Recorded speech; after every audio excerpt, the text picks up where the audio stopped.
Donc, pour le résumé maintenant de la leçon, si on fait le résumé, le tout.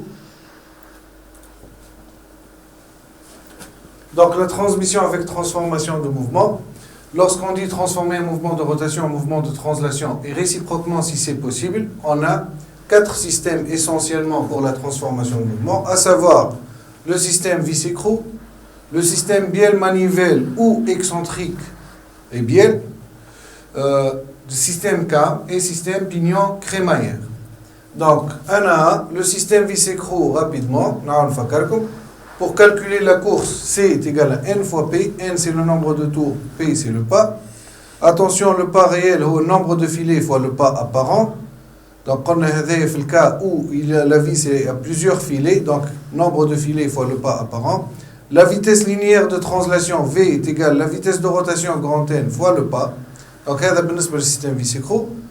Pour le système bielle-manivelle, donc C est égal à R facteur de 1 moins cos alpha. Avec R, c'est le rayon de la manivelle.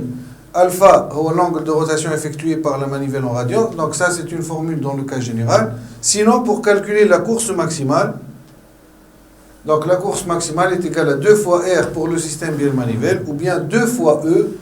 E, c'est l'excentrique, donc pour le système excentrique. Pour le système transformation par cam, donc la course, elle dépend de la forme et des dimensions de la cam. Il n'y a pas de formule. On demande ici le traçage du profil de la cam. Donc, traçage du profil de la cam, l'échauffement dans la vidéo. Sinon, vous avez un résumé au manuel de cours à la page 260. N'oubliez pas qu'il y a 3 types de cam, cam disque, cam tambour et cam à rainure. Pour le système pignon-crémaillère, donc, comment on calcule la course? Soit N fois pi fois diamètre du pignon, donc N fois le mouhid, ou la R fois alpha, le rayon du pignon fois alpha. Sinon, pour la vitesse de translation, V est égal à grand N fois pi fois D, ou V est égal à R fois oméga.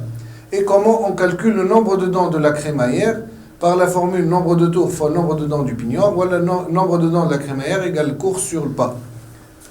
Et pour la méthode de l'équipe projectivité, celle qui permet de calculer les vitesses. Donc c'est une méthode graphique. En connaissant la vitesse AD, on fait la projection. Ensuite, on déplace la projection pour trouver la vitesse du point C. Donc ça c'est pour le résumé. Le résumé est sous forme de PDF et vous avez des exercices à faire et que je vais corriger sous forme de vidéo. Voilà. Bye.